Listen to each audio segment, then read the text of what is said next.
la. Vacation to Malaysia starts from rupees 24,999 only. GT Holiday. Hotstar Specials Goli Soda Rising now streaming on Disney Plus Hotstar.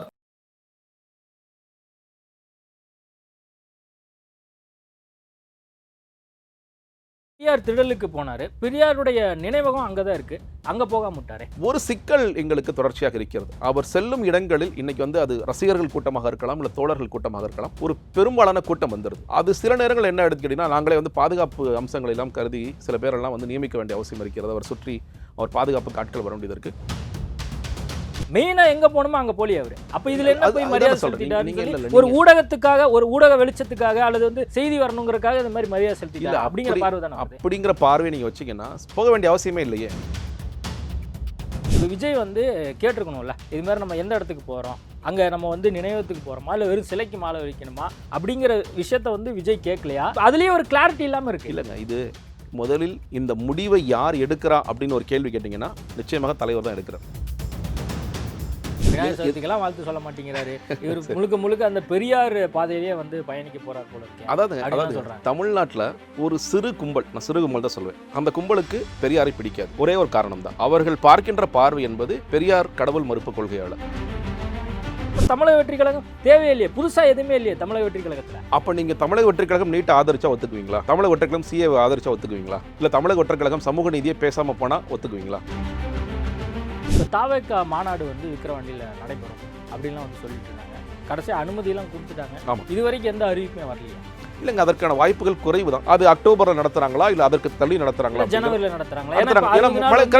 Vijay அவர்கள் call sheet கொடுத்தாரு அடுத்த படத்துக்கு. 60 நாள் முடிச்சு நம்ம December கடைசி அல்லது ஜனவரி பொங்கல் ஷெட்யூல் அதை நீங்க போட்ட மாதிரி சொல்றீங்களே.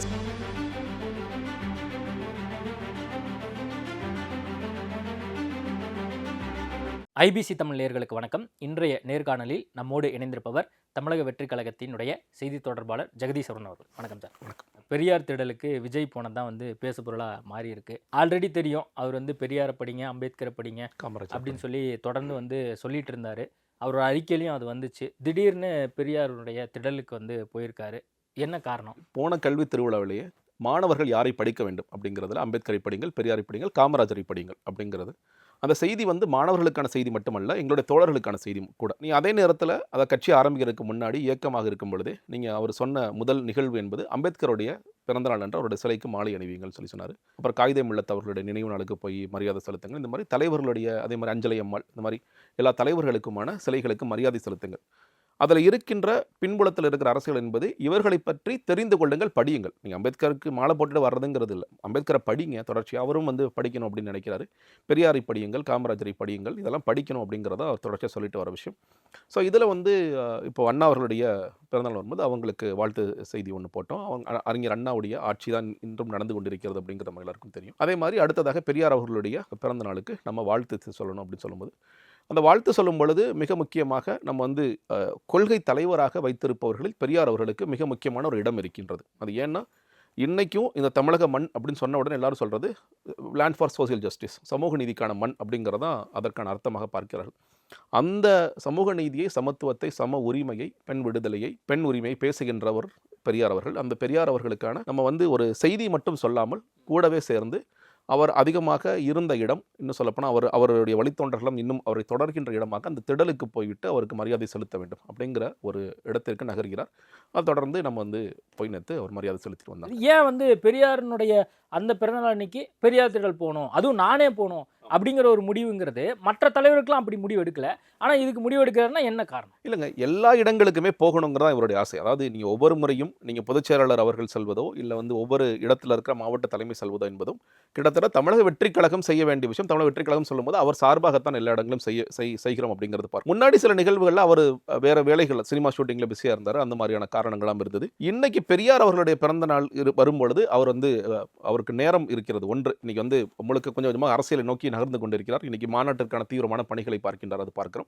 இன்னொன்று, நம்ம எந்த வழியில் பயணிக்க போகிறோம். இன்னும் சொல்லப்போனால் நான் இந்த கட்சியில் இணைகிறதுக்கு முன்னாடி நான் கேட்ட முதல் கேள்வி என்பது எந்த சித்தாந்தத்தை நோக்கி பயணிக்க போகிறோம். நீ வலதா, இடதா, நடுவில் போகிறோமா, ரைட் ஆஃப் சென்ட்ரா, லெஃப்ட் ஆஃப் சென்ட்ரா அப்படின்னு கேட்கும்போது நிச்சயமாக வலதுசாரி சித்தாந்தம் இது இருக்காது அப்படிங்கிறது சொன்னாங்க. அதோட அவரும் பெரியார் குறித்து பேசுகிறார் என்று சொல்லும்பொழுது நிச்சயமாக வலதுசாரி பக்கம் போக மாட்டார் அப்படிங்கிறது தெரியும். அதை அடுத்ததாக வந்த அறிக்கையில் வந்து எதை எதிர்த்து நாம் இல்லை எதை பேச போகிறோம் என்பது பிளவுபடுத்தப்பட்ட அரசியல் என்பது இருக்கக்கூடாது அப்படிங்கிற ஒரு செய்தி இருந்தது. அது வந்து மத ரீதியான பிளவோ ஜாதி ரீதியான பிளவோ இருக்கக்கூடாது அப்படிங்கிறது இருந்துச்சு. ஒரு டிஸ்கிரிமினேஷன் இருக்கக்கூடாது. நம்ம அறிக்கையாக இந்த சம உரிமைக்காக நிற்கின்றோம், சம தர்மத்திற்காக நிற்கிறோம் என்பதை தாண்டி நான் அதில் உறுதியாக இருப்பேன் அப்படிங்கிற ஒரு செயல்பாட்டாக அது செய்ய வேண்டும். நீங்கள் வந்து ஒரு சில பேருக்கு போது அறிக்கையாக விட்டுட்டு இருக்கீங்கல்ல, இன்னும் சொல்லப்போனால் விமர்சனம் வந்து ஏன் வாழ்த்து செய்தியாக சொல்லிட்டு இருக்கீங்கல்ல, அது அதோடு நிற்கப் போவது கிடையாது. நாங்கள் உறுதியாக திடமாக நிற்போம் என்பது செய்தியை சொல்வதற்காக தான் அந்த இடத்திற்கு நிற்போம். ஓகே, இப்போ பெரியார் திடலுக்கு போனாரு, பெரியாருடைய நினைவகம் அங்கே தான் இருக்கு, அங்கே போகாம விட்டாரு. மரியாதை செலுத்தணும் அப்படிங்கிறதா முதல் ஒரு தேவை, அது பண்ணிட்டாரு. இன்னொன்று, நீங்கள் நேற்று பார்த்துருக்கலாம், அந்த இடத்துல அதிகமாக கூட்டம் இல்லை. சில பத்திரிகையாளர்கள் கோவப்பட்டாங்க. சரி, என்னங்க எங்கிட்ட சொல்லவே இல்லை, நீ பாட்டு சொல்லாமல் இல்லாமல் திடீர்னு அவர் வராரு. ஒரு சிக்கல் எங்களுக்கு தொடர்ச்சியாக இருக்கிறது. அவர் செல்லும் இடங்களில் இன்னைக்கு வந்து அது ரசிகர்கள் கூட்டமாக இருக்கலாம், இல்லை தோழர்கள் கூட்டமாக இருக்கலாம், ஒரு பெரும்பாலான கூட்டம் வந்துடுது. அது சில நேரங்கள் என்ன எடுத்துக்கிட்டீங்கன்னா, நாங்களே வந்து பாதுகாப்பு அம்சங்கள் எல்லாம் கருதி சில பேரெல்லாம் வந்து நியமிக்க வேண்டிய அவசியம் இருக்கிறது. அவர் சுற்றி அவர் பாதுகாப்புக்கு ஆட்கள் வர வேண்டியது இருக்குது. அது சில நேரங்களில் என்ன தவறாக போயிடுதுன்னா, அவர் வந்து எப்போ பார்த்தாலும் சுற்றி ஆட்கள் நின்று இருக்காங்க, அக்சசிபிள் லீடராக இல்லை அப்படிங்கிற ஒரு விமர்சனம் வருவதையும் பார்க்கிறோம். ஆனால் ப்ராக்டிக்கலான இருக்கிற பிரச்சனை என்ன, அப்போ நீங்கள் போன கல்வித் திருவிழாலே பார்த்துருக்கலாம், அவர் உள்ளே வர்றதுக்குள்ளே ரொம்ப கஷ்டமாயிடுச்சு. அதனால் இந்த கல்வித் திருவிழா என்ன பண்ணார், நான் காலைல 6 மணிக்கு நான் போய் முதல்ல மண்டபத்தில் உட்காந்துறேன், அதற்கு பிறகு மக்கள்லாம் வரட்டும், மற்றவங்க வரட்டும் அப்படிங்கிற. கேரளாவுக்கு போகிறாரு, ஏர்போர்ட்டில் இறங்குறாரு, பெரும் கூட்டம் வருகிறது. இப்போ நீங்கள் கள்ளக்குறிச்சி போனார், பெரிய கூட்டம் ஒன்று. அவர் அந்த இடத்துலேருந்து ஹாஸ்பிட்டல் போகிறதுக்குள்ள ஏன் விஜயகாந்த் அவர்கள் மறைவு ஒரு துன்பியல் நிகழ்வு, அந்த நிகழ்வுக்கு போகும்போது கூட இவர் போன உடனே அது வேற மாதிரி நிகழ்வாக மாறிடுது. இந்த ஒரு பாதுகாப்பு சிக்கல் ஒன்று இருக்கிறத நாங்கள் பார்க்கணும். அதனால தான் நீங்கள் யாருக்கும் சொல்ல கூட முடியாத நிலைமையில் இல்லை, இப்போ அதெல்லாம் புரிஞ்சுக்க முடியுது. விஜய்க்கான கூட்டம் நிறைய பேர் கூடுவாங்க அப்படிங்கிறதெல்லாம் புரிந்து கொள்ளக்கூடியதான். இப்போ பெரியார் உன்னுடைய அந்த திடலுக்கு நம்ம போகிறோம், எங்கே போகணுமோ அங்கே போகாமல் பேரளவில் மட்டும் அந்த முன்னாடி இருக்கக்கூடிய சிலைக்கு மரியாதை செலுத்திட்டு வந்துட்டார் அப்படிங்கிற ஒரு பேச்சு தான் இருக்குது. இப்போ அங்கே இருக்கக்கூடிய திராவிட சார்ந்திருக்கக்கூடிய அங்கே கழகத்தில் இருக்கவங்கள்ட்ட பேசும்போது கூட எங்களுக்கே எந்த தகவல் தெரியாது, இங்கே இருக்கவங்க கூட எங்களுக்கு எந்த தகவலுமே கொடுக்கல அப்படின்னு தான் சொல்கிறாங்க. அப்போது மெயினா எங்க போகணுமோ அங்க போலி அவரு. அப்ப இதுல என்ன போய் மரியாதை செலுத்திட்டாரு, ஒரு ஊடகத்துக்காக, ஒரு ஊடக வெளிச்சத்துக்காக, அல்லது வந்து செய்தி வரணுங்கிறதுக்காக இந்த மாதிரி மரியாதை செலுத்திட்டாரு அப்படிங்கிற பார்வை தானே. அப்படிங்கிற பார்வை நீங்க வச்சீங்கன்னா போக வேண்டிய அவசியமே இல்லையே. இப்ப நேற்று சார் பெரியாருடைய நினைவகம் ஒண்ணு இருக்கு சார், பெரியார் திடல்ல. தமிழக வெற்றி கழகத்தில் இருக்கக்கூடிய புசி ஆனந்துக்கு தெரியுமா அல்ல மற்ற நபர்களுக்கு தெரியுமான்னு கூட தெரியல. ஆனா எங்க போகணுமோ அங்க போல. அப்போ பேரளவில் வந்து அங்கே மரியாதை செலுத்தப்பட்டிருக்கு அப்படிங்கிற பார்வை தான் இருக்கும். இப்போ நேற்று அவர் போகும்போது கூட பெரிதாக கூட்டம்லாம் இல்லை. அவர் நினச்சிருந்தா இன்னும் ஒரு 500 மீட்டர் தான் இருந்திருக்கும், 200 மீட்டர் தான் இருந்திருக்கும், உள்ளே போயிட்டு மரியாதை செலுத்திட்டு வந்திருந்துருக்கலாம். ஆனால் அதை பண்ணலையா? இல்லை, அதான் சொல்கிறேன். இல்லை, நீங்கள் அப்போ விஜய்க்கு என்ன மாதிரி நோக்கம் இருக்குது, அப்போ என்ன விஷயத்துக்காக அங்கே போனார் அப்படிங்கிற ஒரு அடிப்படையான கேள்வியோடு நிற்கிது அங்கேயே. இல்லை, கரெக்ட். நீங்கள் சொல்கிறதுல நீங்கள் பெயரளவில் இந்த நிகழ்வை செய்யணும் அப்படின்னா, பேரளவில் நம்ம வந்து ஏதோ ஒன்று காட்டணும், ஊடகத்திற்காக செய்கிறோம் அப்படின்னு சொல்லி காமிச்சிருந்தா போக வேண்டிய அவசியமே இல்லைன்னு நான் சொல்கிறேன். ஏன்னா நீங்கள் கேட்கலாம், இது வரைக்கும் எந்த தலைவருக்கு இந்த மாதிரி இவர் என்னன்னு கேட்டிங்க இல்லையா, நேரடியாக போய் இப்போ அண்ணா அவர்களுக்கு கூட பிறந்தநாள் வந்துச்சு, நீங்கள் ஏன் வந்து நேரடியாக போய் அவர் மாலை அணிவிக்கணும்னு ஒரு கேள்வி எழலாம். கொள்கை ரீதியான நம் தலைவர் அப்படிங்கிற ஒரு காரணத்திற்காகத்தான் அங்கே போகிறார். நீங்கள் அதை சொல்ல, நீங்கள் ஏன் உள்ளே போகலை, ஏன் வந்து இன்னும் கொஞ்சம் நேரம் செலவழிக்கலைன்னா இந்த பாதுகாப்பு சிக்கல்ங்கிறது ஒன்று இருக்குது. இன்னொன்று, காவல்துறைக்கே கூட நேற்று நீங்கள் பார்த்துருக்கலாம். ஏன்னா காவல்துறைக்கு இன்ஸ்ட்ரக்ஷன் வந்துச்சுன்னா அவங்க ஒரு பெரிய கூட்டம் வந்துருப்பாங்க, ஊடகம் வந்திருப்பாங்க. நான் திரும்ப அதே தான் கேட்குறேன். பெரியார் திடலுக்கு அவர் போறாரு, ரொம்ப நல்ல விஷயம். இந்த இடத்துக்கு போறதெல்லாம் வரவேற்கத்தக்க ஒரு விஷயம் தான்.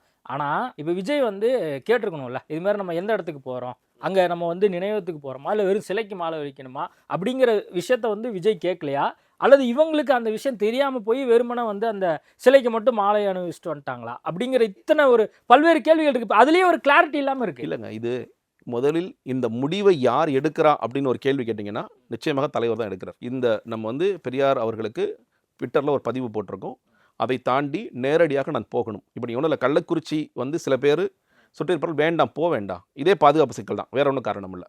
நீங்கள் போகிறது ஈவினிங் டைம் வேறு போகிறீங்க. ஏற்கனவே நிறைய அரசியல் தலைவர்கள் வந்துட்டு இருக்காங்க, இன்றைக்கி உதயநிதி ஸ்டாலின் அவர் கூட வரப்போகிறார். இப்போ இந்த பாதுகாப்பு சிக்கல் வரலாம், போகாதீங்கன்னு தடுக்கிறாங்க சில பேர் வந்து நல்ல எண்ணம் கருதி நான் போவேன்னு சொல்லி சொல்கிறார். நான் போகணும், மருத்துவமனைக்கு போகிறாரு, பார்க்குறாரு, வராரு, பெரிய கூட்டம் வந்துருச்சு. இப்போ அதில் போயிட்டு வந்தால் கூட சில பேர் என்ன சொன்னாங்க, நீங்கள் மருத்துவமனைக்கு போனதை தாண்டி நீங்கள் அந்த கிராமங்களுக்கு போய் அங்கேயும் போயிட்டு வந்திருக்கணும், இல்லை வந்து அவங்களுடைய உடல்களை மடிக்கி வைக்கிற இடத்துக்கும் போயிருக்கணும்.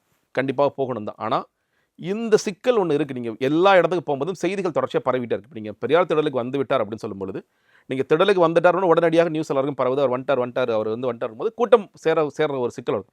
நீங்கள் இது பெரிய கூட்டம் ஏற்றாப்புல கமிஷனர் ஆஃபீஸ் உங்களுக்கு தெரியும் அந்த இடத்துல நீங்கள் ஒரு கூட்டம் சேர்ந்து இது ஒரு சட்டம் ஒழுங்கு பிரச்சனை வருதுன்னா இது ஏன் நீங்கள் சொல்லாமல் வந்தீங்க அப்படிங்கிற அவர் வந்து யார்ட்டையும் சொல்லிட்டு வரணும் அப்படிலாம் மெயின் காரணம் நம்ம வந்து ஒரு மரியாதை செலுத்தணும் சார் அரசியல் கட்சி தலைவர்னா 4 பேர் வந்து பார்ப்பாங்க, மீட் அதுதான் பண்ணுவாங்க, கரெக்ட் 4 கோரிக்கை வைப்பாங்க, போட்டோ எடுக்கணும்னு நினைப்பாங்க. இத்தனை விஷயம் இருக்குல்ல, இதெல்லாம் தெரிஞ்சுட்டு தான் அரசியலுக்கு வராரு. கரெக்ட் தான். நீங்கள் அதான் சொல்கிறேன் இல்லையா, இது ஏற்கனவே இருக்கின்ற அரசியல் தலைவர்களுக்கு வருகின்ற அந்த கூட்டம் மாதிரி இருக்க போது அந்த கூட்டம் மாதிரி நீங்கள் ரொம்ப பக்கத்தில் வராமல் இருக்க போகிறாங்கன்னா சிக்கல் இல்லை. நான் தான் சொல்கிறேன். அதனால தான் நீங்கள் விஜயகாந்த் அவருடைய இறந்த நிகழ்வுக்கு வரும்போது என்ன நடந்துச்சுன்னு நான் சொல்கிறேன். அவர் வர்றாரு, அந்த கூட்டமே வேற ஒரு மூடுக்கு மாறுது, எல்லாருமே வந்து விசில் அடிக்கிறாங்க, கை தட்டுறாங்க, அவரோட உடல் அங்கே பூத உடல் இருக்குது, அதை கூட மறந்துட்டு பண்ணுறாங்க. ஒருத்தர் கண்ணத்தை பிச்சுக்கிட்டே இருக்கார், அவர் அங்கே நிற்கிறாரு, அவர் கண்ணத்தை போட்டு பிக்கிறார். இது வேற ஒரு இடத்துக்கு நகர்ந்துடுறாங்க. அந்த ரசிகர்கள் மனப்பான்மைங்கிறது ரொம்ப அதீதமாக வெளியே வருகிறது. நீங்கள் கேரளாவில் ஒரு ஏர்போர்ட்லேருந்து இந்த கேரளா தமிழ் ரசிகர் கூட இல்லை, கேரளா ரசிகர்கள் ஏர்போர்ட்லேருந்து அந்த ஷூட்டிங் ஸ்பாட் வெளியே வந்து ஷூட்டிங் ஸ்பாட்டுக்கு போக முடியலை. கள்ளக்குறிச்சியில் ஹாஸ்பிட்டலோட வாசல்லேருந்து ஹாஸ்பிட்டலுக்குள்ளே என்ட்ரு ஆக முடியலை. இது ஒன்று இருந்துக்கிட்டே இருக்குது எல்லா இடங்கள்லையும். இப்போ இந்த பாதுகாப்பு பிரச்சனை ஒன்று இருக்குது. நீங்கள் டக்குனு நம்ம எத்தனை காலத்துக்கு சொல்ல போகிறோம் பாதுகாப்பு ஏற்பாடு, அல்லது வந்து 1,00,000 பேர் வந்துட்டாங்க, 1000 பேர் வந்து வேறு சூழலைக்கு கொண்டு போகிறாங்க அப்படின்னு சொல்லி நம்ம எத்தனை நாள் வந்து கொண்டு போகிறோம்? அது மாறுங்க, அது மாறும். எப்போ மாறும்னு கேட்டிங்கன்னா, இப்போ வந்து நாங்கள் இந்த மாநாட்டு பந்தல் தொடர்ச்சியாக அவர் வந்து இந்த மாநாட்டில் அவர் என்ன சொல்ல போகிறார் இதெல்லாம் கூட பேச வேண்டிய அவசியம் தான் இருக்கிறது. இது ஒரு அக்சசிபிள் லீடராக அவர் மாறணும், நீங்கள் எதிர்பார்க்கின்ற மாதிரி மாறணும்னா நம்மளும் செய்ய வேண்டிய அவசியம், நம்மளை மாற்றிக்க வேண்டிய அவசியம் இருக்கிறது என்பதை மக்களும் புரிந்து கொள்ளும். மக்கள் நான் சொல்லும் பொழுது இந்த ரசிகர்களாக இருப்பவர்கள், அதே மாதிரி எங்களுடைய தோழர்கள், அவர்களும் புரிந்து கொள்ள வேண்டிய அவசியம் இருக்கிறது. இந்த ஒரு பாதுகாப்பு சிக்கல் இருக்கிறதுனால நாங்கள் எல்லா இடம் இதை சில இடங்களை தவிர்க்க தான் சொல்கிறேன். கள்ளக்குறிச்சிக்கு போகாதீங்கன்னு சொல்லி சொன்னாங்க, அவர் போனார். அதே மாதிரி பெரியார் தோட்டத்துக்கு இந்த சொல்லிடுவாங்க சில பேர், வேண்டாங்க நாங்கள் போன கூட்டம் வந்துடும். அப்போ அவர் என்ன சொல்லியிருப்பார், அப்போ யாருக்குமே இன்ஃபார்ம் பண்ண வேண்டாம். போயிருக்காரு, அது பிரயோஜனமாக படலை அப்படிங்கிறதா இப்போ பார்வை. இல்லைங்க, பிரயோஜனமாக படலைன்னா இவ்வளோ பெரிய செய்தி வராது இல்லை. நீங்கள் வந்து நீங்கள் செய்தியை சொல்கிறீங்க, அதே மாதிரி அவர் நினச்சி அவர் தான் போனார், அவர் தான் இனிஷியேட் பண்ணியிருப்பாரு அப்படிங்கிற விஷயம்லாம் சொல்கிறீங்க. ஆனால் எங்கே போகணுமோ அங்கே போகல, அதுதானே கேள்வி. அதான் சொல்கிறேன்ல, நீங்கள் திடலில் போய் நிறைய நேரம் ஸ்பெண்ட் பண்ணணும், இல்லை திடலில் எடுத்து புத்தகங்களை படிக்கும்.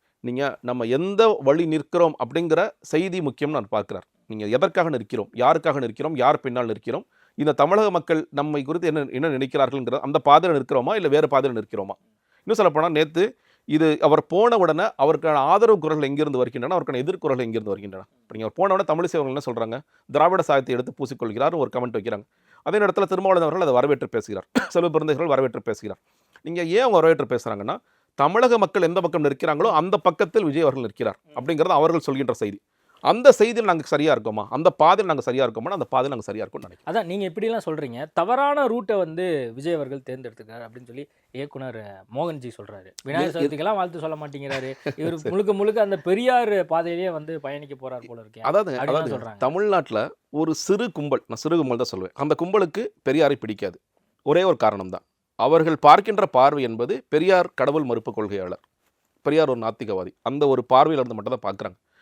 ஆனால் நாங்கள் பார்க்கின்ற பார்வை, பெரியார் ஏன் கடவுள் மறுப்பு கொள்கையாளராக ஆனார்னா, நீங்கள் வந்து தீண்டாமையோ இல்லை அந்த ஜாதிய ஏற்றத்தாழ்வுகள் இதெல்லாம் உண்டாவதற்கு காரணம் கடவுள் அப்படிங்கிற இடத்துலேருந்து வரார். நான் இது சமீபத்திய உதாரணம், ஒரு கான்டெம்பரரி எக்ஸாம்பிள் சொல்கிறேன்.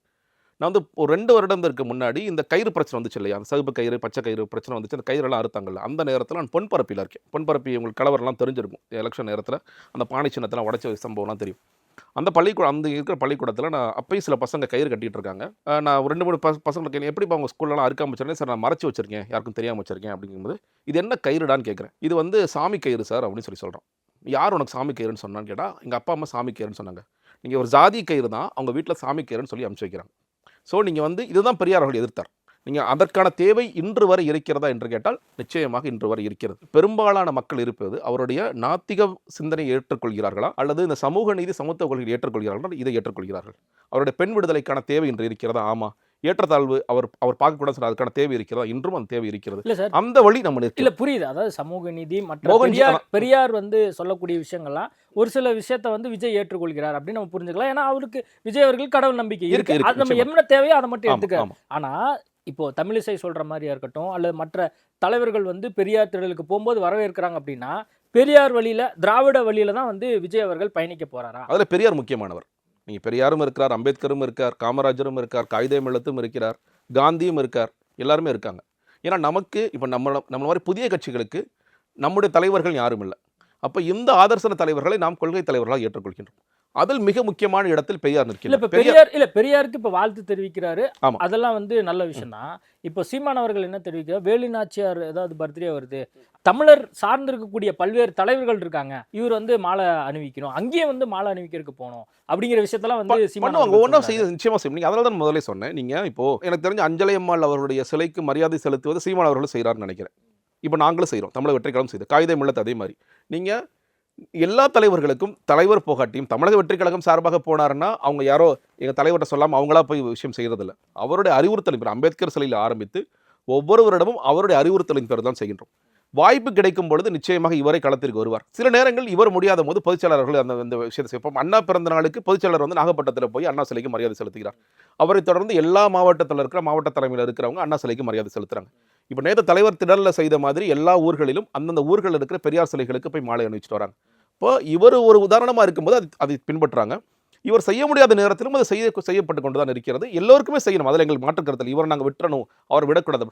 எல்லா தலைவர்களும் முக்கியமானவர்கள் தான். இந்த தமிழுக்காக உழைத்த எல்லா தலைவர்களுமே எங்களுக்கு தேவையான தலைவர்கள் தான். அதான் அப்ப தமிழ் சார்ந்திருக்கக்கூடிய முன்னாள் தியாகிகளுக்கும் வந்து மரியாதை செலுத்தணும் அப்படிங்கறதான் வந்து சீமான் வைக்கக்கூடிய ஒரு கோரிக்கையாகவும் இருக்கு. இன்னைக்கு செய்தியாளர் சந்திப்பில் அதை பத்தி தான் அவர் பேசுறாரு. இல்லைங்க, அதான் சொல்றேன் இல்லையா, நீங்க இப்போ எந்த கொள்கை நீங்க ஸ்பெசிஃபிக் இப்போ நீங்களே சொன்னீங்க அவர் ஒரு கடவுள் பக்தி உடையவரா? உடையவர். நீங்க சாய்பாபா கோயிலுக்கு போனதை பார்த்தோம். பல நேரங்களில் கோயில்களுக்கு போகிறார், குங்குமம் இட்டுகிறார், நம்ம பார்த்துட்டு தான் இருக்கோம். அப்போ அவர் வந்து எல்லா மதத்திற்கும் அவர் வந்து ஒரே மாதிரி தான் பார்க்கிறார். அது வந்து இஸ்லாமியர்களாக இருக்கலாம், கிறிஸ்துவர்களாக இருக்கலாம், எல்லா மதத்திலும் ஒன்றை குலம். இன்னும் சொல்லப்போனால் அண்ணா அவர்கள் நின்ற ஒன்றை குலம் ஒருவனே தேவன் அந்த பக்கம் தான் இருக்கிறார். எங்களுக்கு மத வேற்றுமைங்கிறதோ இல்லை ஜாதி வேற்றுமைங்கிறது கிடையாது. இன்னும் சொல்லப்போனால் நிறைய பேர் சொல்வது இவர் வந்து ஒரு காஸ்ட் நியூட்ரல் லீடராக இருக்கார். இவர் வந்து இந்த பெரும்பான்மை ஜாதியோட ஒரு பொருத்தி பார்ப்பதோ இல்லை இந்த பெரும்பான்மை மதத்தோட பொருத்தி பார்ப்பதோ இல்லாமல் எல்லா மதத்திற்கும் உரியவராக அவர் இருக்கிறார் அப்படிங்கிறதா அவர் பார்க்குறாங்க. அதன்படி தான் அவர் நடப்பார். அதான் இப்போ பெரியார் வழியை தாண்டி இப்போ அந்த ஐடியாலஜி அவர் எடுக்கக்கூடிய அந்த அரசியலுங்கிறது இப்போ உதாரணத்துக்கு வந்து தமிழ்நாட்டில் இருமொழி கொள்கை இருக்கு, அந்த விஷயமா இருக்கட்டும், அதே மாதிரி சிஏஆ இருக்கட்டும், தமிழ்நாட்டு நலம் சார்ந்து நீட் போன்ற விஷயங்களா இருக்கட்டும், இது எல்லாருக்குமே வந்து விஜய் அவர்கள் எதிர்ப்பு தெரிவிக்கிறார். தமிழக வெற்றி கழகம் சார்பாக அந்த எதிர்ப்பு குரல் இருக்கு. இதை ஆல்ரெடி இங்க இருக்கக்கூடிய கட்சிகள் எதிர்ப்பு தான் தெரிவிக்கிறாங்க. அப்படிங்கும்போது எதுக்கு தமிழக வெற்றி கழகம் அப்படிங்கிற ஒரு கட்சி? ஆல்ரெடி இங்க இருக்கக்கூடிய திமுக, அதிமுக, மதிமுக, விடுதலை சிறுத்தைகள் எல்லாருமே எதிர்த்துட்டு தான் இருக்காங்க. அப்புறம் தமிழக வெற்றி கழகம் தேவையில்லையே, புதுசா எதுவுமே இல்லையே தமிழக வெற்றி கழகத்துல. அப்ப நீங்க தமிழக வெற்றி கழகம் நீட்டை ஆதரிச்சா ஒத்துக்குவீங்களா? தமிழக வெற்றிக்கழகம் சிஏ ஆதரிச்சா ஒத்துக்குவீங்களா? இல்லை தமிழக வெற்றிக்கழகம் சமூக நீதியை பேசாமல் போனால் ஒத்துக்குவீங்களா? நீங்கள் அப்படின்னு சொல்லுங்க. பாஜகவிற்கான பி டீம் இன்னொன்று உருவாயிருச்சுன்னு சொல்லுவோம். நம்ம பாஜகவோட பி டீம், திமுகவோட பி டீம் எதுவுமே இல்லை. தமிழக மக்கள் எது இப்போ நான் சொல்கிறேன் இல்லை, நீங்கள் சொல்கிற எல்லா விஷயங்களிலும் பெரும்பாலான தமிழக மக்கள் எந்த பக்கம் இருக்கிறாங்க? நீங்கள் நீட்டுக்கு ஆதரவாக இருக்காங்களா, எதிராக இருக்காங்களா? எதிராக இருக்காங்க. நீங்கள் சிஏக்கு ஆதரவாக இருக்காங்களா, எதிராக இருக்காங்களா? எதிராக இருக்காங்க. நீங்கள் நாங்கள் எடுத்த மிகச்சில கருத்தியல் ரீதியான விஷயங்கள் எல்லாவற்றிலும் தமிழக மக்களோட என்ன ஓட்டம் எதுவோ அது பக்கம் நாங்க நிற்கிறோம். இல்ல அது சரி, அது சரி. ஆனா ஆளுங்கட்சியா இருக்கக்கூடிய திமுக எதிர்க்கட்சியா இருக்கக்கூடிய அதிமுக இருக்கட்டும், ரெண்டு பேரும் இதைத்தான் பேசுறாங்க. அப்போ தமிழக வெற்றி கழகம் தேவையே இல்லையா? விஜய் எதுக்கு கட்சியா இருக்கணும்? அது பெட்டரா வந்து அவங்க இந்த கட்சிக்கு ஓட்டு போடுவாங்க. வரேன். இப்போ இந்த கட்சிகள் நீங்க சொல்ற நான் இந்த சமூக நீதியை எடுத்துக்கலாமே. சமூக நீதியை பரிபூரணமாக திமுக அதிமுக நிறைவேற்றன்னு சொல்லிட முடியுமா? பெண்களுக்கான அதிகாரத்தை திமுக அதிமுக பரிபூரணமா நிறைவேற்றன்னு சொல்லிட முடியுமா உங்களால? வேங்கவேல் நடந்து இப்போ 2 வருஷம் இருக்குமா? இன்னைக்கு வரைக்கும் அந்த மக்கள் பக்கம் போய் முதலமைச்சரோ இல்லை உதயநிதி ஸ்டாலின் அவர்களோ இல்லை வேறு சில அமைச்சர்களோ போய் பக்கம் நின்றார்களா? நான் ஏன்னா அந்த பிரச்சனை நீங்கள் முடிக்க போகிறதே கிடையாது. இப்படியே நீங்கள் சிபிஐ சிஐஏ என்ன எங்கேயோ போயிட்டே இருப்பீங்க. சமூக நீதிக்கான ஒரு குழு அமைச்சிருக்கீங்க, கரெக்டாக? தமிழ்நாடு அரசாங்கம் சமூக நீதிக்கான ஒரு குழு அமைச்சிருக்கு. எழுத்தாளர் மர்சிபுத்திரன் அதில் இருக்கார். இந்த குழுவாவது இந்த மேல்பாதி கிராமத்திற்கோ அல்லது இந்த வேங்கவேலுக்கோ அல்லது எங்கெல்லாம் ஜாதிய ஆணவ படுகொலைகள் நடக்குதோ அந்த இடத்திற்கு போய் நான் கேட்பது வெறும் விழிப்புணர்வு பணிகள். நீங்கள் வந்து சட்டம் ஒழுங்கு ரீதியெல்லாம் பண்ண வேண்டாம், இதெல்லாம் பார்க்கக்கூடாது. நீங்களாம் எழுத்தாளர்களாக இருக்கிறவங்க, அங்கே பெரிய அறிஞர்களாக இருக்கிறவங்களாம் அந்த குழுவில் இருக்கீங்கல்ல, மக்களுக்காக நீங்கள் செய்தது என்ன? இது தப்பு, இது நம்ம பார்க்கக்கூடாது அப்படின்னு செய்தது என்ன? இப்போ சமூக நீதிக்கான தேவை என்று இருக்கிறதா என்றால் தேவை இருக்கிறது. நான் அடுத்தது பெண்களுக்கான அதிகாரம் சொல்கிறேன். இப்போ பெண்களை வந்து வாக்கு வங்கியாக நான் மகளிர் உரிமை திட்டத்தையும் வரவேற்கிறேன், புதுமை பெண் திட்டத்தையும் வரவேற்கிறேன். பெண் கல்வியில் அது மிக முக்கிய பங்கு வகிக்கிறது. மகளிர் உரிமை திட்டம் பெண்களை அதிகாரப்படுத்துவதில் இல்லாட்டியும் அவங்களுக்கான தேவைகளை பூர்த்தி செய்கிறது அப்படிங்கிற அளவில் இருக்குது. உண்மையிலே அவர் அதிகாரப்படுத்துகிறதா? அதிகாரப்படுத்தணும்னு நான் சொல்லும் பொழுது நீங்கள் அவங்கள இப்போ திமுக மேடை பார்த்துக்கலாம். திமுக மேடையில் எத்தனை பெண்கள் மேலே இருக்கிறார்கள்? 33% இடஒதுக்கீட்டை வரவேற்கின்ற திமுகவில் எத்தனை பெண் நாடாளுமன்ற உறுப்பினர்கள் இருக்கிறார்கள்? 2026 தேர்தலில் இல்லை நடந்து முடிந்த 2024 நாடாளுமன்ற தேர்தலில் எத்தனை பெண்களுக்கு நீங்கள் சீட்டு கொடுத்தீங்க? அதிமுக திமுக நீங்கள் நாம் தமிழர் கட்சி சீமான் தவிர வேறு எந்த கட்சியாவது உண்மையிலேயே பெண்களுக்கான அதிகாரத்தை கொடுக்கிறாங்களா? இன்றைய திமுக என்ன செய்துள்ளது?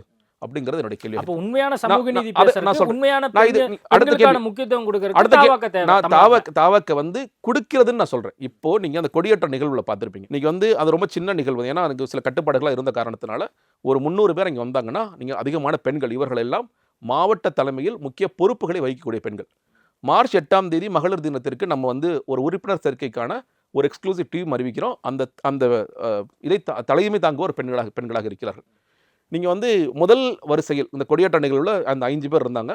நீங்கள் எலெக்ஷன் கமிஷனில் கொடுத்த பெயர்களில் தலைவர், பொருளாளர், பொதுச் செயலாளர், தலைமை நிலை செயலாளரை தாண்டி கொள்கை பரப்பு துணைச் செயலாளராக ஒரு பெண் பெயரை தான் அறிவிக்கின்றோம். இதில் ரொம்ப அவர் கவனமாக இருக்கார். பெண்களை உண்மையிலே அதிகாரப்படுத்த வேண்டும், அதற்கான வேலைகளை செய்யுங்கள். பெண்களை நிறைய பேரை கட்சிக்குள்ளே கொண்டு வாங்கன்னு சொல்லும் பொழுது அவர்களை அதிகார மையத்திற்கு கொண்டு போங்க. ஏன்னா இதெல்லாம் சேலஞ்ச் இருக்குது. நீங்கள் சொல்கிற மாதிரி எல்லா கட்சியும் ஒன்று உங்கள் கட்சியில் இருக்கிற ஆண்கள்லாம் அவ்வளோ பறந்துபட்ட பார்வையிடர்களான இருக்க மாட்டாங்க. அவங்க சொல்லினாங்க, நாங்கள் தானே கட்சிக்கு வளர்ச்சிட்டு இருக்கோம், எங்களுக்கு பொறுப்பு கொடுக்குன்னு சொல்லுவாங்க. ஆனால் அதை தாண்டி தலைவர் ஒரு சில ரொம்ப கவனமாக இருக்கார், தெளிவாக இருக்காருன்னா பெண்களை அதிகார மட்டத்திற்கு கொண்டு வாங்க, அவங்க ஆளணும் அப்படிங்கிறத தெளிவாக இருக்கார். அப்போ இந்த போதாமைகள் இருக்கிறதா அப்படின்னு கேட்டிங்கன்னா இன்றைய திமுக, அதிமுக எல்லா கட்சிகளும் இருக்கிறது. அதை உடைக்கணுமா? ஆமாம், உடைக்கணும். அதுக்கான தேவை இருக்கிறதா? தேவை இருக்கிறது. சமூக நீதியில் வேங்க வயல் பக்கம் நாங்கள் போய் நிற்கணுமா? நிற்க வேண்டிய அவசியம் இருக்கிறது. மேல்பாய் திரௌபதி அம்மன் கோயிலில் பிரச்சனை இருக்குது, 2 சமூகத்துக்கு பிரச்சனை இருக்கான்னா அதை சுமூகமாக பேசி அவர்களுக்கு புரிய வைக்க வேண்டிய அவசியம் இருக்கிறது. இந்த ஆணவ படுகொலைகளுக்கு தனியார் சட்டம் ஏற்ற வேண்டுமென்றால் அந்த தேவை இருக்கிறது. இதெல்லாம் செய்ய வேண்டிய இடத்தில் இருப்பவர்கள் செய்யாத காரணத்தினால் தமிழக வெற்றி கழகத்துக்கு தேவை இருப்பதை நான் பார்க்கிறேன். இல்லை, அதான் நீங்கள் சொல்லக்கூடிய விஷயத்த தமிழகம் வெற்றி கழகம் சார்ந்திருக்கக்கூடிய மக்களோ அல்லது வந்து வெகுஜன மக்களோ புரிஞ்சுப்பாங்கன்னு நீங்கள் நினச்சிக்கிறீங்களா? ஏன்னா ஆல்ரெடி இங்கே திமுக, அதிமுக அப்படிங்கிற கட்சி வந்து கிராமம் வரைக்கும் பரவி இருக்கு. இப்போ நீங்கள் சொல்லக்கூடிய புரிதல் எத்தனை பேருக்கு போய் சேரும் அப்படிங்கிற விஷயம் இருக்குல்ல. உறுப்பினர் சேர்க்கைக்கான ஆப் போடுறோம். ஒரு 3 நாட்களில் வந்து பெரும்பாலான செய்தி, அதிகாரப்பூர்வ தகவல் வரும். 3 நாட்களில் வந்து பெரும்பாலான செய்திகள் 45 லட்சம் உறுப்பினர்கள் சேர்ந்துட்டாங்க. அதில் நீங்கள் சொல்லலாம், இல்லைங்க ரசிகர்கள் சேர்ந்திருப்பாங்க. நீங்கள் எல்லாரையும் ரசிகர்களாக சொல்லிட முடியாது. சரி, அதோட நின்றுச்சா? இல்லை அடுத்தடுத்ததாக சிஐ அறிக்கை கொடுக்கும் பொழுது, நீங்கள் வந்து உறுப்பினர் அடுத்தடுத்ததாக நீட்டு குறித்து பேசும் பொழுது, அண்ணா பிறந்தநாள் போது நீங்கள் வந்து பெரியார் திடலுக்கு சென்றதன் பொழுது, இந்த ஒவ்வொரு நாளும் உறுப்பினர் சேர்க்கை ஏறிக்கிட்டே இருக்கு. இது எப்படின்னு கேட்டிங்கன்னா அப்போ மக்கள் வந்து கூர்ந்து கவனிக்கிறாங்க. அப்போ அண்ணா பிறந்த நாளுக்கு நீங்கள் சொல்லலாம்ல, அண்ணாவுடைய எக்ஸ்க்ளூசிவ் ரைட்ஸ் வந்து திமுக தாங்க இருக்குது. அப்படி மக்கள் நினைக்கல. அண்ணா பிறந்த நாளுக்கு சரியான ஸ்டாண்ட் எடுக்கிறார். அண்ணா வந்து ஒரு கொள்கை வழி தலைவராக எடுப்பது சரி. ஏன்னா நான் சொல்கிறேன், திமுக உண்மையிலேயே கலைஞரை போற்றி பாதுகாத்த அளவிற்கு அண்ணாவை போற்றி பாதுகாத்த அளவிற்கு இல்லை நான் சொல்லுவேன். நான் அடித்து சொல்லுவேன். அண்ணாவை எவ்வளோ தூரம் கொண்டாடாங்க? அண்ணாவை கொண்டாடவே இல்லை. நீங்கள் பேர் வச்சாங்க, அண்ணா மேம்பாலம் பேர் வச்சாங்க, ஏர்போர்ட்டுக்கு பேர் வச்சாங்க. அதை தாண்டி அண்ணாவிற்காக ஒரு சிறு புத்தகமாதிரி எழுதி திமுக கழகம் வெளியிட்டிருக்கான இல்லை. அதோ இயக்கத்தை சார்ந்தவர்கள் பண்ணாங்க, அண்ணாவை பிரபலப்படுத்தினாங்க, சமஸ் போன்ற எழுத்தாளர்கள் செய்தார்களே தவிர இதை திமுக செய்தா என்று கேட்டால் இல்லை. அப்போ அதை பார்க்கும்போது ஓகே, அண்ணாவை சரியான ஒரு இடத்திற்கு ஒரு கொண்டு போகிறார், பெரியாரை சரியாக ஒரு போட்டுறார் அப்படிங்கிற இடத்திற்கு நகரும் பொழுது இதெல்லாம் மக்கள் செய்கிறாங்க. இது மக்கள் கிரவுண்டில் நாங்கள் பார்க்குறோம். சரியான இடத்துக்கு போகிறீங்க என்று பேசிய பெரும்பாலானவர்கள் சரியான இடத்துக்கு நகர்றார். அதுதான் நான் சொல்கிறேன். அந்த தேவை இருக்கின்ற காரணத்தினால் மக்களை எங்களை புரிந்து கொள்கிறார்கள், அவர்கள் வருகிறார்கள். அது இப்போ தாவாக்கா பாடலில் கூட வந்து எம்ஜிஆர் அண்ணாவனுடைய அந்த உருவங்கள்லாம் வர மாதிரி நம்ம பார்த்தோம். அப்போ வந்து ஒரு பக்கம் திராவிட அரசியல், இன்னொரு பக்கம் அதிமுகவுக்கு ரீப்ளேஸ்மெண்ட்டாக நம்ம வந்து வந்துடணும் அப்படின்னு விஜய் நினைக்கிறேன். நீங்கள் அப்படி சொன்னீங்கன்னா திமுக ரீப்ளேஸ்மெண்ட்டாக கூட வந்துடலாமே. நீங்கள் ஆளுங்கட்சியாக இருக்கிறதுனால உங்களுடைய கேள்வி என்பது திமுக எதிர்த்தோ இல்லை நீ மத்தியில் இருக்கிற பாஜக எதிர்த்தோ அப்படிங்கிறது ஒரு இயல்பான கேள்வியாக தான் பார்க்குறேன். எம்ஜிஆர் அவர்கள் புகைப்படத்தை காமிக்கின்றோம், அண்ணா அவர்களோட புகைப்படத்தை காமிக்கின்றோம். நீங்கள் வந்து இவர்கள் இருவருமே அந்தந்த கட்சிக்கு முதல் முறையாக ஒரு முதலமைச்சர் பதவியை கொண்டு வந்தவர்கள் அப்படிங்கிறத ஒரு இடம் இருக்கிறது. இன்னொன்று, இந்த ஒட்டுமொத்த தமிழ்நாட்டிற்கான வழிகாட்டியாக நாங்கள் அண்ணாவை பார்க்கின்றோம். நான் கொள்கை தலைவர்னு மறுபடியும் சொல்லும்போது அவர் திமுகவிற்கு தலைமை தாங்கியவர் அப்படிங்கிற இடத்திலிருந்து நகர்ந்து ஒரு கொள்கை வழிகாட்டியாக அண்ணா அவர்கள் இருக்கின்றார். பெரியார் அவர்கள் வந்து தமிழ்நாட்டிற்கு ஒரு இயக்க ரீதியான வழிகாட்டியாக பல விஷயங்களுக்கு வழிகாட்டியாக இருக்கிறார் என்று கேட்டால் ஒரு ஆட்சியிலும் வெற்றி பெற முடியும் அப்படிங்கிறத காண்பித்த இடத்தில் அண்ணா அவர்கள் இருக்கின்றார். அதே மாதிரி ஒரு ஆட்சியில் வெற்றி பெற முடியும் என்ற இடத்தில் எம்ஜிஆர் அவர்கள் இருக்கின்றார் அப்படிங்கிற பார்க்குறோம். தலைவர் சொல்லும் பொழுது பல நேரங்கள்ட்ட எங்கள்கிட்ட பேசும்போது அவர் சொல்லியிருக்குது, இந்த கட்சிக்கு எதிர்த்து வரோம், அந்த கட்சிக்கு எதிர்த்து வரோங்கிறது கிடையாது. ஒரு பரிபூரண மக்கள் சக்தியை கொண்ட கட்சியாக நம்ம மாற வேண்டும். அப்போ எல்லா தளங்களிலும் நீங்கள் வேலை செய்யுங்க. எந்தெந்த இடங்களிலெல்லாம் பிரச்சனைகள் இருக்கிறதோ அதற்கெல்லாம் வேலை செய்யுங்க. அப்படி செய்யும் பொழுது ஒரு முதன்மை சக்தியாக நம்ம மாறுவோம், ஒரு பிரைமரி ஃபோர்ஸாக நம்ம மாறுவோம். நீங்கள் ஒரு 2 கோடி உறுப்பினர்கள் இலக்கு என்பதற்கான அர்த்தம் என்னன்னு கேட்டிங்கன்னா அப்போ எல்லா மக்கள்கிட்டையும் நீங்கள் ரீச் ஆயிருக்கீங்களா, எல்லா மாவட்டங்களையும் ரீச் ஆயிருக்கீங்களா, எல்லா பிரச்சனைகளும் எடுத்து பேசியிருக்கீங்களா அப்படிங்கிறத அவருடைய பார்வை. அது நடக்கும் பொழுது இது வந்து நிச்சயமாக மாறும் அப்படிங்கிறதா நம்மளுடைய. ஓகே, சீமான் விஜய் ஒன்று சேருவாங்க அப்படின்லாம் வந்து ஒரு சில மாதங்களுக்கு முன்பாக பேசப்பட்டது. அண்மை காலம் வரைக்குமே பேசப்பட்டு இருக்கு. இருந்தாலுமே விஜயனுடைய செயல்பாடு வந்து சரியில்லாத காரணத்தினால இனிமேல் வந்து சீமான் அவர்கள் வந்து விஜய் ட்ராக் பக்கம் அவருடைய அரசியல் இருக்காது அப்படிங்கிற விஷயமும் இல்லைங்க, வந்து இதுக்கு நீங்கள் அபிமானமா நான் வருது. போன கேள்விக்கு பதில் சொன்ன மாதிரி தான். நாங்கள் நினைக்கிற மாதிரி ஒரு பிரைமரி ஃபோர்ஸ் ஆகிட்டோம், ஒரு முதன்மை சக்தியாக மாறணும். 2 கோடி உறுப்பினர்கள். ஏன்னா மற்ற ஆப்புக்கும் நமக்கும் ஒரு சின்ன வித்தியாசம் என்ன கேட்டிங்கன்னா, இங்கே அத்தன்டிக்காக மட்டும்தான் நீங்கள் ஆக முடியும். ஆன்லைன் ஆப்பில் நீங்கள் வந்து ஃபேக் ஃபார்ம்ஸ்லாம் கொடுக்க முடியாது. உண்மையிலே நாங்கள் 2 கோடி உறுப்பினர்கள் ஆகிட்டோம்னா நாங்கள் ஆட்டோமேட்டிக்காக பிரைமரி ஃபோர்ஸ் நம்ம தான் வந்து அங்கே ஆட்சி அமைக்கக்கூடிய இடத்தில் இருப்போம். நீங்கள் சீமான் அவர்கள் வந்து முதல்ல இருந்தே எங்களை வரவேற்றுட்டு இருக்காங்க. நாங்களும் சரி அந்த வரவேற்பை நாங்கள் ஏற்றுக்கிறோம், அந்த மாதிரி போயிட்டுருக்கோம். அவருக்கு நடுவில் ஆனால் சொல்லிட்டாரு, அவர் வந்து இல்லை நான் தனிச்சு தான் போட்டியிட போகிறேன், என்னுடைய தலைமையில் தான் கூட்டணி இருக்க போகிறதுன்னு சொல்லிட்டோம். ஒரு பிரைமரி ஃபோர்ஸ்னு சொல்கிற நம்ம வந்து நிச்சயமாக அது ஏற்றுக்கொள்ளக்கூடிய இடத்தில் இருக்கக்கூடிய வாய்ப்புகளும் இல்லை. அது நீங்கள் அதுக்கு என்னன்னு கேட்டிங்கன்னா, இன்னும் சொல்ல போனால் எலக்டோரல் பாலிடிக்ஸ் பற்றி பேசுகிறதுங்கிறது கட்சியில் தலைவர் சொல்லியிருக்குது. அது 2026 நாங்கள் பேசுகிறோம். நீங்கள் அதற்கு முன்னாடி பேச்சு எழத்தான் செய்யும். இப்போ வந்து எதிர்க்கட்சி சிலர் எடப்பாடி பழனிசாமி அவர்கள் வாழ்த்து செய்தி சொன்னாருன்னா அதன் மூலியமாக ஒரு அரசியல் பேசப்படுது. இப்போ திருமாவளவன் அவர்கள் நேற்று போன செய்கையை அவர் பாராட்டி பேசியிருக்காருன்னா, திருமாவளவன் ஏற்கனவே வந்து மதுவிலக்கு மாநாட்டில் எங்களை கூப்பிட்றாரு, அப்போ வேற ஒரு புதிய கூட்டணி கணக்குகள் துவங்குகிறதா அப்படிங்கிற கேள்விகள் எழத்தான் செய்யும். இது தொடர்ச்சியாக இது எழத்தான் செய்யும், இயல்பு தான். நீங்கள் அது ஊடகத்தில் தொடர்ச்சியாக எழத்தான் செய்யும். ஆனால் தலைவர் சொல்லியிருக்காது, நீங்கள் எலக்ட்ரல் பாலிடிக்ஸை பற்றி நீங்கள் கவலைப்படாதீங்க, அது தலைமை நாங்கள் முடிவு செஞ்சுக்கோம். ஜனநாயகபூர்வமாக தான், அதுக்கு அவரோட சுய முடிவு இல்லை, ஜனநாயகபூர்வமாக எல்லாரும் கலந்து ஆலோசித்து முடிவு பண்ணும். இப்போக்கி நீங்கள் செய்ய வேண்டியது நீங்கள் ஓடிக்கிட்டே இருக்கு, நீங்கள் வேலை செய்யுங்க. மாவட்ட தலைமை ஒன்றுன்னு அறிவிச்சிருக்கோம், அந்த ஒவ்வொரு மாவட்டத்தில் என்ன பிரச்சனையோ அதை அணுகுங்க. வட்ட ரீதியான பிரச்சனைகள் என்ன, ஒன்றிய ரீதியான பிரச்சனைகள் என்ன அப்படிங்கிறத அதை நோக்கி நீங்கள் வேலை செய்யுங்க அப்படிங்கிறத எங்களுக்கு சொல்லப்பட்டு. இப்போ தாவேக்கா மாநாடு வந்து விக்கிரவாண்டியில் நடைபெறும் அப்படின்லாம் வந்து சொல்லிட்டு இருந்தாங்க. கடைசியாக அனுமதியெல்லாம் கொடுத்துட்டாங்க. ஆமாம், இது வரைக்கும் எந்த அறிவிப்புமே வரலையே. இல்லைங்க, அதற்கான வாய்ப்புகள் குறைவு தான். ஏன்னா செப்டம்பர் 23 நம்ம பேசிகிட்டு இருக்கிற ஒரு 4-5 நாட்களில் இருக்குது அதற்கான பணிகள். ஏன்னா நீங்கள் என்னென்னா முதல்ல இருந்தே இந்த மாநாட்டுக்கு நிறைய சிக்கல்கள் வந்துடுறதை நீங்களும் பார்த்துருப்பீங்க. முதல்ல வந்து விக்கிரவாண்டி இல்லாமல் வேற ஒரு இடத்தில் நடத்தலாம் தான் முயற்சி செய்கின்றோம். அந்த இடத்துல எங்களுக்கு சிக்கல்கள் வருகிறது. வெவ்வேறு இடங்களை பார்த்துட்டுருக்கோம், எல்லா இடங்களும் சிக்கல்கள் வரும். சிக்கல்கள் நான் சொல்லும் பொழுது இது வந்து நம்மளுடைய கழக தோழர்களை யாராவது கூப்பிட்டு நீ செய்யக்கூடாது அப்படின்னு மிரட்டினா வேற, நீங்கள் இடத்தோடைய ஓனர்களை கூப்பிட்டு மிரட்டுறாங்க, இடத்தோட உரிமையாளர்கள்ட்ட நீங்கள் கொடுக்கக்கூடாதுன்னு சொல்லி சொல்கிறாங்க. இப்போ ஃபைனலாக மிரட்டுறதுன்னா திமுக ஆளுங்கட்சி தான், ஆளுங்கட்சி சேர்ந்தவர்கள் தான், ஆளுங்கட்சி சேர்ந்தவங்க சில அமைச்சர்கள் சொல்கிறாங்க அது கொடுக்கக்கூடாது அப்படின்னு சொல்லி அவங்க பண்ணுறாங்க. ஒன்றும் இல்லைங்க, நீங்கள் கட்சியோட கொடி அறிமுகமாச்சு இல்லையா, கொடி அறிமுகமாகிட்டு அன்றைக்கி பாடல் வெளியீடு நடக்குது. பாடல் போட்ட ஒரு 20வது செகண்ட் ஒரு பெரிய பிரேக்கிங் நியூஸ் வருது. நீங்கள் ஏற்கனவே நிறைய பேசியிருப்பீங்க. அந்த பிரேக்கிங் நியூஸில் என்ன பண்ணுறாங்க, 3 அமைச்சர்கள் மாற்றம்னு ஒரு செய்தியை விடுறாங்க. அது சாயந்தரம் முதலமைச்சரை கேட்டால் அப்படிலாம் ஒன்றும் கிடையாதுன்னு சொல்லி சொல்கிறார். அப்போ ஏன் இவ்வளோ பதட்டப்படுறீங்க? பதட்டப்பட வேண்டிய அவசியமே இல்லை. ஸோ உங்களுக்கு பதட்டம் இருக்குது. நேற்று பெரியார் திடல் போயிட்டு வந்ததுக்கு பிறகு சில அமைச்சர்கள் பேசும்பொழுது அவர் வந்து ஒரு வளரும் செடி அதெல்லாம் நாங்கள் தூக்கி விளாசிடுவோம் சொல்லி பேசுகிறாங்க. சரி பேசிட்டு போங்க, ஏன் இவ்வளோ பதட்டம் உங்களுக்கு? அப்போ சில சிக்கல்கள் தொடர்ச்சியாக ஏற்படுத்துகிறாங்க. இப்போ நீங்கள் அந்த அனுமதியில் நீங்கள் எல்லா கட்சிகளுக்குமே கேள்விகள் கேட்கப்படும், நான் அதை புரிஞ்சுக்கிறேன். நீங்கள் எந்த ஒரு கட்சி கேட்டாலும் சில கேள்விகள் கேட்பாங்க, பாதுகாப்பு அம்சம் கருதி கேட்கலாம். இன்னும் சொல்லப்போனால் சில நிகழ்வுகள்லாம் இந்த ரகுமான் அவங்களோட ஈவெண்ட் அதெல்லாம் கொஞ்சம் சொதப்பல்கள்லாம் ஏற்பட்டுச்சு, சட்டம் ஒழுங்கு பிரச்சனை வரக்கூடாது, எல்லாம் கரெக்டாக இருக்கணுங்கிற அந்த ஆஸ்பெக்டில் நான் புரிஞ்சுக்கிறேன். ஆனால் எந்த ஒரு மாநாட்டிற்காவது எத்தனை பெண்கள் வருவார்கள், எத்தனை ஆண்கள் வருவார்கள், எத்தனை பெரியவர்கள் வருவார்கள், எத்தனை குழந்தைகள் வருவார்கள் நீங்கள் கேட்டிருக்கீங்களா? எந்த ஒரு மாநாட்டுக்காவது? இப்போ திமுக சமீபத்தில் ஒரு மாநாடு நடத்துகிறாங்க இல்லையா, நேற்று 30 விழா நடத்துகிறாங்க. இந்த 30 விழாவிற்கு எத்தனை ஆண்கள் எத்தனை பெண்கள் நீங்கள் கேட்டிருக்கீங்களா? கேட்டதே கிடையாது. பத்திரிகையாளர்கள் என்ன சொல்கிறாங்க அப்படின்னா, இது இயல்பா எல்லாருக்கும் அதான் நான் சொல்கிறேன் இயல்பாக எத்தனை பேர் வருவாங்க, நீங்கள் வந்து எத்தனை கார்கள் நிப்பாட்ட முடியும், கார் பார்க்கிங் வசதி இருக்கா, அது ரெஸ்ட் ரூம் இருக்கா, இந்த மாதிரி சில கேள்விகள் நான் சொல்கிறேன். நீங்கள் ரெஸ்ட் ரூம் இருக்கா, நீங்கள் கார் பார்க்கிங் ஃபெசிலிட்டி ஏற்படுத்தியிருக்கீங்களா, நீங்கள் ஏன்னா அது NH ரோடு அதுக்கான பாதுகாப்பு வசதிகள் பண்ணியிருக்கீங்களா, உங்கள்கிட்ட வாலண்டியர்ஸ் இருக்காங்களா? நியாயமான கேள்விகளை நான் ஏற்றுக்கொள்கிறேன். நான் தான் சொல்கிறேன், எல்லாரும் கேள்வி கேட்பாங்க. நான் வந்து எங்களுக்கு மட்டும் தான் ஸ்பெஷலாக கேள்வி கேட்கறனால சொல்லவே இல்லை. ஆனால் எந்த மாநாட்டிற்காவது எத்தனை ஆண்கள் எத்தனை பெண்கள் எத்தனை குழந்தைகள் நீங்கள் கேட்டிருக்கீங்களா? நான் அடிச்சு சொல்கிறேன். நீ பேசுகிறாங்களா எல்லா பத்திரிகையாளர்களும், குழந்தைகள் எதனால கேட்டிருப்பாங்கன்னா, இப்போ விஜய்க்கு பசங்கள்லாம் வந்து அதிக வாய்ப்பு இருக்கு, ஏன்னா இவர் நடிகரா இருக்காரு, ஆப்வியஸ்லி அது கேள்வியை கேட்பாங்கல்ல. அப்போ சட்ட ஒழுங்கு பிரச்சனை அப்படின்னு சொல்லி நீங்கள் ஃபியூச்சரில் சொல்லிடக்கூடாதுல்ல. நான் சொல்கிறேன்ல, அப்போ நீங்கள் இதே மாதிரியான கேள்விகளை எல்லாருக்கும் கேளுங்கன்னு நான் சொல்கிறேன்.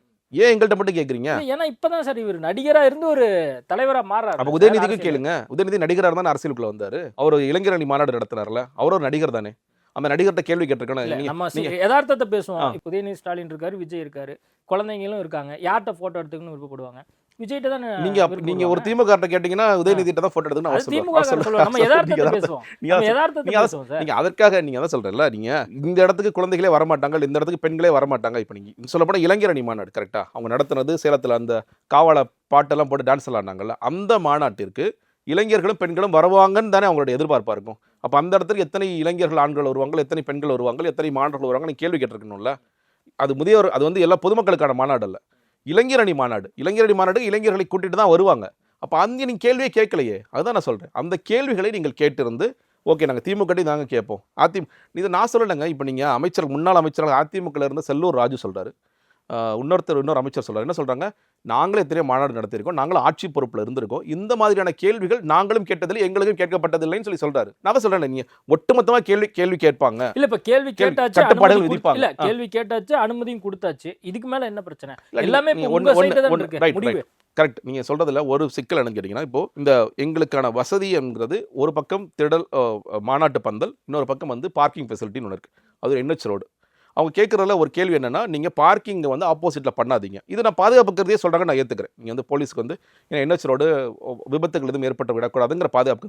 நீங்கள் அப்போ இந்த பக்கமே நீங்கள் பார்க்கிங் வசதிகளையும் ஏற்படுத்துங்கன்னு சொல்லிடுறாங்க. எங்களுக்கு கிடைத்த இடம் என்பது சிறிய இடமாக இருக்கிறது, அதில் நாங்கள் மாநாட்டு திடலை போடுவோமா இல்லை பார்க்கிங் ஃபெசிலிட்டி ஏற்படுத்துவோமா அப்படிங்கிற ஒரு சின்ன பிரச்சனைகள் ஓடிட்டுருக்கு. அப்போ அதை எப்படி சரி செய்வது அப்படிங்கிறதான் இன்றைக்கி இருக்கிற ஒரு சிக்கலாக பார்க்கின்றோம். அதை தீர்க்கணும் ஒன்று. இன்னொன்று, இப்போ இந்த தேதியில் நடப்பதற்கான வாய்ப்புகள் இல்லைங்கிறதா நாங்கள் புரிஞ்சுக்கிறோம். அப்போ அடுத்ததாக நீங்கள் தள்ளி போகுது அப்படின்னா, இப்போ அக்டோபர் மாதம் தள்ளி போச்சுன்னா நமக்கு மழை பிரச்சனை பார்க்கணும். ஏன்னா இது ஃபோர்காஸ்ட் அப்படி இருக்குது. அப்போ எந்த தேதியில் நடத்துவது அப்படிங்கிற ஒரு விவாதங்கள் போய்கொண்டு இருக்கிறது. அது கூடிய விரைவில் முடிந்து தேதி அறிவிக்கும். மாநாடு இப்போதைக்கு கிடையாது, இப்போதைக்குன்னு சொல்ல முடியாதுங்க. செப்டம்பர் 23க்கான வாய்ப்புகள் இல்லை. அது அக்டோபரில் நடத்துறாங்களா இல்லை அதற்கு தள்ளி நடத்துறாங்களா, ஜனவரியில் நடத்துறாங்களா? விஜய் அவர்கள் கால் ஷீட் கொடுத்துட்டாரு அடுத்த படத்துக்கு. 60 நாள் முடிச்சு நம்ம டிசம்பர் கடைசி அல்லது ஜனவரி பொங்கல் ஸ்கெட்யூல் அதை நீங்க போட்ட மாதிரி சொல்றீங்களே. ஸ்கெட்யூல் நமக்கு ஃபிலிம் ஸ்கெட்யூல் நமக்கு தெரியாது. நீங்க வந்து 3 நாட்கள் நடிக்கலாம், 2 நாள் உங்க இப்போ வெளிநாட்டுக்கு போய் நடிக்கிறாங்கன்னா அது வேற விஷயம். இப்போ உள்ளூர்ல நடிக்கிறாங்க சார். ஒரு மாநாடு வந்து நடத்துறதுன்னா எவ்வளோ விஷயங்கள் இருக்குது. அப்போ இதெல்லாம் வந்து முன்கூட்டியே நம்ம திட்டமிட்டு நம்ம சரியான ஒரு விஷயத்த திட்டமிடுறதுல நம்ம சொதப்புறமா அப்படிங்கிற கேள்வி. அப்படி நீங்க சொல்ல முடியாது. விஜய் அவர்கள் விக்கிரவாண்டிக்கு போயிருக்கணும், அந்த மாநாட்டு பகுதியை பார்த்துருக்கணும் அப்படின்லாம் கூட பேசுறாங்க.